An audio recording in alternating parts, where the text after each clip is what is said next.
The final two candidates for Capital Metro's new CEO face the last round of interviews today, answering directly to the public in an East Austin forum. Deborah Finn has 30 years of experience in the transportation industry with what Cap Metro calls a record of effective leadership. Linda Watson is the CEO of Lynx, the Central Florida Regional Transportation Authority, covering more than 2,500 square miles. KXAN's Josh Hinkle was at today's public forum and joins us live with reaction. Josh? Well, Leslie, we started with more than 100 applicants, and now we're down to just 2. The Cap Metro board hasn't said when it will make a final decision, but after this last round of questions, we really got to see who stood out to those who matter, the Cap Metro riders.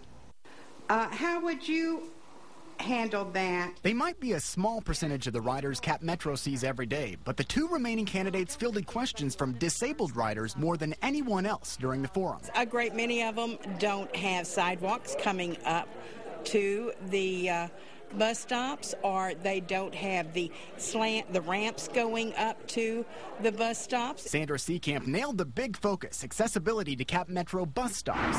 If there are not sidewalks and accessible driveways and things that allow people to get to the stop, people can't use your service. Linda Watson offered suggestions like working with the city to improve infrastructure. What are the opportunities to make the whole system as accessible as possible? While Deborah Finn steered toward talking to the people who use Cap Metro every day, the riders and the staff. Your little story you told sounds great, but we've been fighting too long. The 2-hour session brushed on topics like money woes and regaining the public trust after a revealing Sunset Commission report.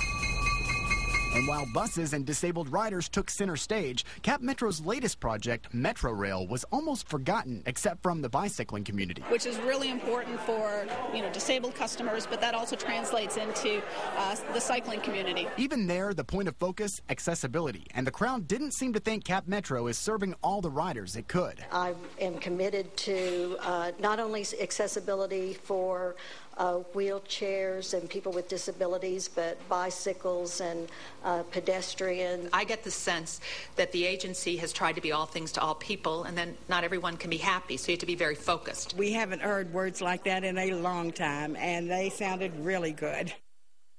Now, some other key topics today: better communication and transparency with the public, some suggestions thrown out by both candidates, a regular newsletter, more social media avenues, and creating a spot on the website where people can see every improvement and problem in the Cap Metro system immediately. Well, you can check out both of these candidates' resumes on our website at KXAN.com. Just search for this story in the local news section. Live in the studio, Josh Hinkle, KXAN Austin News.